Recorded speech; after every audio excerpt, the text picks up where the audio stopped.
Hello everyone and welcome to Instant Reaction. And Sunderland getting a draw at home against Manchester City, keeping that home unbeaten record. And it was a really good 0-0, wasn't it? It was, yeah. I just spoke to someone coming out there and you say sometimes you think a 0-0 is quite a dour game, but it was anything but. I thought we were excellent. Sort of 10-15 minutes, they settled in, got a few passes in, and then we went and pressed them. I think they put it out for a throw on the far side. The crowd got behind us and it gave us that belief really that we could go and press them and got amongst them. And as I said at half-time, where you probably couldn't tell which side were pushing for the title really at that stage. We created some good chances. Obviously, Robbie goes through, he bullies his way through. Decent strike, good save.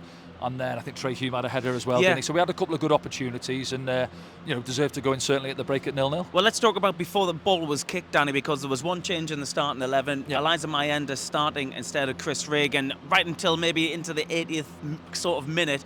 Eliza Mayenda giving a good account of himself. Yeah, he just gassed towards the end, didn't he? But you can see why he hasn't started for a while early in the season, really. That one change, I can see why Regis went for it. Bit of pace on the counter-attack, really, looking for Mayenda. He had a couple of runs in the first half as well.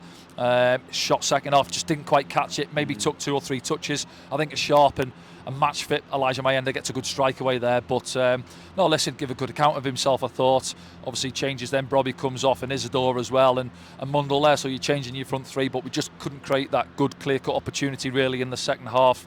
And yes, City come on strong as well. A lot of ball coming into our box, but lads at the back, fantastic once again. Roof's couple of saves as you'd expect.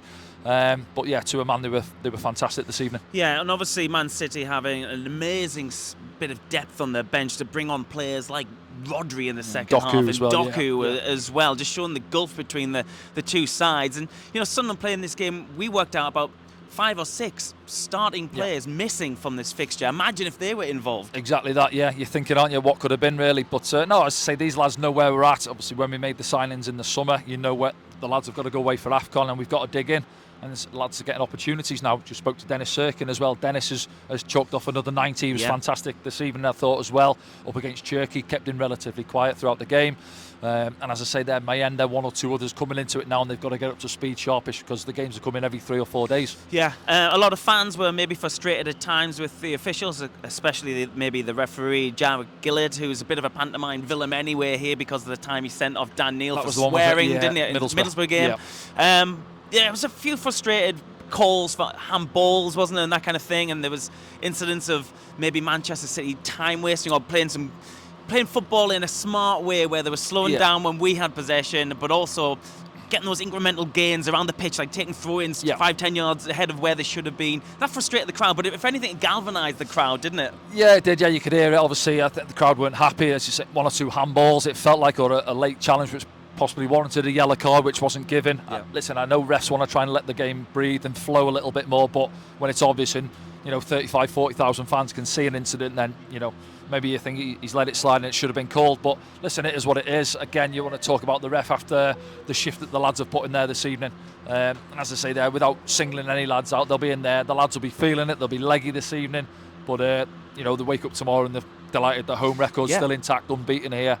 I know we've got a couple of tricky ones on the road, starting at Spurs, haven't we? On Spurs on Sunday. Sunday, yeah. What day is it today? Thursday today, I think Sunday it is. Sunday it is, yeah. A couple of the players are just down by the pitch side, just taking some selfies and really enjoying the time they've had tonight. They've played against one of the best teams in the world. They've come out with a point when people weren't expecting Sunderland to get anything, especially with those players missing as well. Absolutely. People were saying, oh, well, they haven't played anyone yet. Well, look, we've played everyone now. We've played the big hitters. Arsenal come up here, took the points off. Could Sunderland go all season without getting a defeat at home? Of course they could, yeah. We've played the best now. Well, you have, yeah, of course. It might be a day where we have too many players who have an off day and you get caught cold and, as you say there, but when we're putting in results like we've got tonight against City and Arsenal, we took the points off them as well. And then people will be thinking, well, we've come up against the best and we've come away with the points. So but at the start of the season, you make your home place your fortress, and can you take something on the road? And we've managed to do that, and which is why we're 7th or 8th in the table. Seventh, Still 7th, exactly. So, no, it's been fantastic. We're well on the way now. We were saying it's early in the season, but we're over halfway now, aren't we? So, we're at the halfway point. Long may it continue. Long may it continue. And don't forget to subscribe. What the heck is my hair doing in this wind?